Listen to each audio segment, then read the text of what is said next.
তাৰিখে 25,000 টকালৈকে যাৰ লোন আছে তেওঁলোকক আমি NOC দিম তেওঁলোকে ভৱিষ্যতেও লোন ল'ব পাৰিব তেওঁলোকৰ লোন ইতিমধ্যে আমি বেংকত ঘূৰাই দিলো আৰু আমি এতিয়া 50,000 টকালৈকে যাৰ যাৰ লোন আছিলে তাকো আমি ঘূৰাই দিয়াৰ বাবে কাগজৰ কাম আৰম্ভ কৰিছো যাতে আমাৰ মহিলাসকল সম্পূৰ্ণভাৱে লোন মুক্ত হ'ব পাৰে আৰু বেংকৰ পৰা যাতে তেওঁলোকে নতুনকৈ লোন ল'ব পাৰে আজি আমি অসমৰ সেলফ হেল্প গ্ৰুপবিলাকত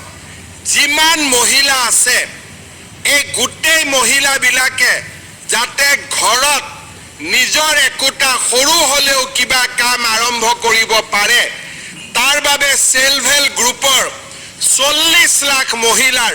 40 লাখ বেংক একাউণ্টত আমি 10,000 টকাকৈ দিয়াৰ বাবেও এটা আমি আঁচনি হাতত লৈছো অহা কেইদিনমানৰ ভিতৰতে পূজাৰ পিছতে আপোনালোকে ইয়াৰ ফৰ্ম পাব ফৰ্মত আপোনালোকে লিখিব লাগিব যে আমি কি ব্যৱসায় কৰিম বেংকৰ একাউণ্ট নম্বৰ দিব লাগিব আৰু তাৰ পিছত আমি লাহেকৈ আপোনালোকৰ বেংক একাউণ্টলৈকে আমি টকা পঠাই দিম যিসকলে এই 10,000 টকাৰ সৎ ব্যৱহাৰ কৰিব তেওঁলোকক আমি ভৱিষ্যতে বেংক আৰু চৰকাৰৰ পৰা আৰু টকা দিয়াৰ বাবে আমি ব্যৱস্থা হাতত ল'ম আমি সেই ধৰণে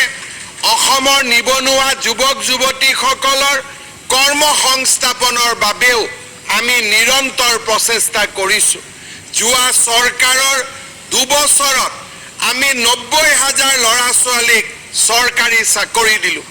যোৱা কালি বাতৰি কাকতত অসম পুলিচৰ আৰু প্ৰায় 6,000 চাকৰিৰ এডভাৰটাইজ ওলাইছে তাৰ লগে লগে এই মাহৰ ভিতৰতে আমাৰ চৰকাৰৰ উদ্যোগত আন বিভাগতো আৰু 15,000 চাকৰিৰ এডভাৰটাইজ ওলাব আজি আমি সকলো দুখীয়া মানুহে প্ৰথমবাৰৰ বাবে অসমত মানুহে এতিয়া বুজি পাইছে যে চাকৰি ল'বৰ কাৰণে আমাক দালালৰ দৰকাৰ নাই টকা পইচাৰ দৰকাৰ নাই আমাক মাত্ৰ পঢ়িব লাগে বা দৌৰিব লাগে আৰু তেতিয়াই চৰকাৰী চাকৰি আমি পাব পাৰো আজি আপোনালোকে দেখা পাইছে যোৱা কেইদিনত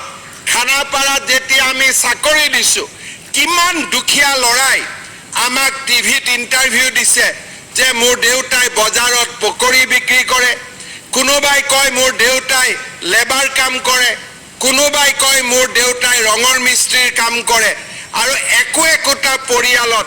2-3টা লৈকে চাকৰি হৈছে কোনো মন্ত্ৰী আৰু বিধায়কৰ কাৰণে নহয় পঢ়া শুনা কৰাৰ কাৰণে আজি চৰকাৰী চাকৰি ওলাইছে যিসকলে চৰকাৰী চাকৰি নকৰে ব্যৱসায় বাণিজ্য কৰিব খোজে তেনেকুৱা ল'ৰা ছোৱালীৰ কাৰণেও আজি আমি লোনৰ বাবে অনুদানৰ বাবেও আবেদন আমি লৈ আছো এতিয়ালৈকে প্ৰায় 2,20,000 ল'ৰা ছোৱালীয়ে চৰকাৰৰ ওচৰত এই ঋণৰ কাৰণে আবেদন কৰিছে অৰ্থাৎ আজি আমাৰ ৰাজ্যখনত কৰবাত মেডিকেল কলেজ কৰবাত ইঞ্জিনিয়াৰিং কলেজ নতুন ৰাস্তা আজি যেনেকৈ আমাৰ গোৰেশ্বৰলৈকে নতুন ৰাস্তা বনোৱাৰ কাম আৰম্ভ হৈছে গোটেই অসমত ৰাস্তা স্কুলবিলাক আমি 8 কোটি টকা খৰচ কৰি পুৰণা হাই স্কুলবিলাকৰ জাগাত নতুন হাই স্কুলবিলাক বনোৱাৰ কাম আৰম্ভ কৰিছো পুৰণা অংগনবাদী কেন্দ্ৰবিলাক যি আগৰ চৰকাৰ দিনত পাৰৰ বাহৰ দৰে অংগনবাদী কেন্দ্ৰ বনাইছিলে সেইবিলাক বদলাই এতিয়া আমি ধুনীয়াকৈ নতুন অংগনবাদী কেন্দ্ৰ বনোৱাৰ কাম আৰম্ভ কৰিছো আজি আমাৰ অসমত চাৰিওফালে এটা নতুন উন্নয়নৰ পৰিৱেশ আৰম্ভ